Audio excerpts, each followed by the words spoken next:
Hiya Chris, lovely to meet up with you and do some work on your game again the other day.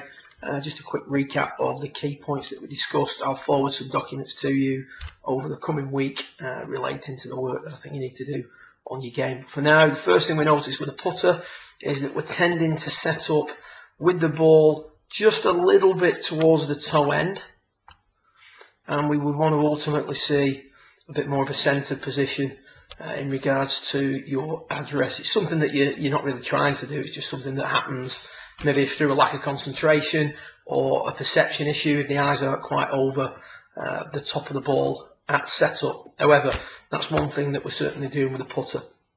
We then go looking for the middle of the putter. You can see there that the putter has clearly moved from a ball in the toe position to the ball in the centre of the club face. So we've got a little bit of a loop in the stroke.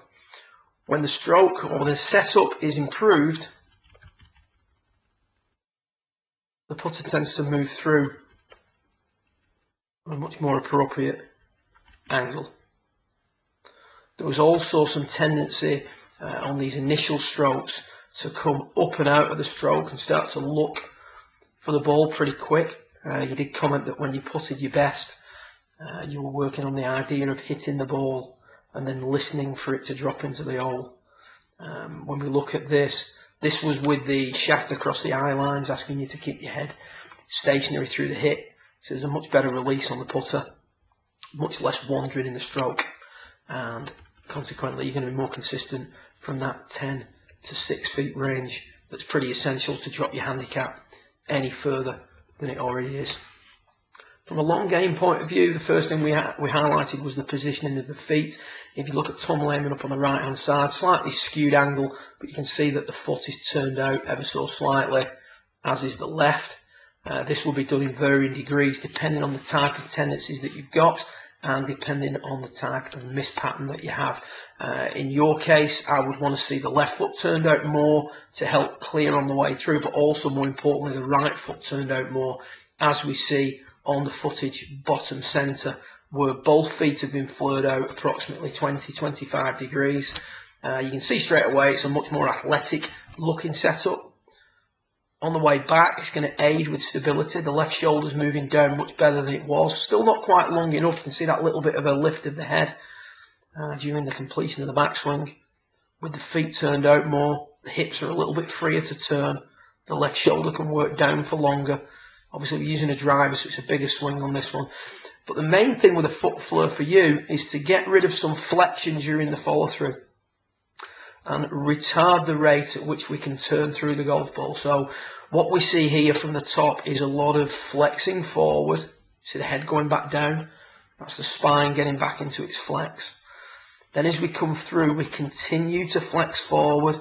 See the head going down a little bit, and the right knee flexing, and the hips back of the sternum, so we get very much this sort of look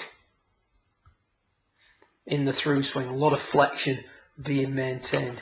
If we're watching an elite player, the lower body moves underneath the upper body much better, and there's more straightening off or stretching of the spine in the finish. Now the reason I've used Tom Lehman as an example is because he's someone who still holds on to a few angles, so he's not the purest form of extension that you're going to see in the world of golf, but he does, even for this guy, highlight that there is more of a stretching off of the spine and a tucking under of the hips. Not a super flexible guy. You know, he's well in his 50s, approaching probably 60 now, so you know, flexibility is going to be somewhat of an issue. So it just shows that it can be done. On the through swing now, with a different foot position, we can see the lower body working much better, not holding on to the angles quite as much. There's nowhere near as much flex in the right knee, and even at this stage there's less of a kink back with the hips. Now if I just run this through, it's this one where I come in perhaps. Yeah, I'm just going to move you into the position that ideally I would want you, and you can see all I'm doing is tucking the hips under a little bit more, getting rid of some of that forward bend that you've got, and that's going to improve your ability to hit the ball higher, further, and hit out at the ball for longer, coming across it less. That's really going to take some slice off your driver. Good luck with it. I'll forward some dates and some documentation over the festive period. Between now and then, have a great Christmas. Give my regards to Joe and the rest of the family, and look forward to working with you in the new year. Well done.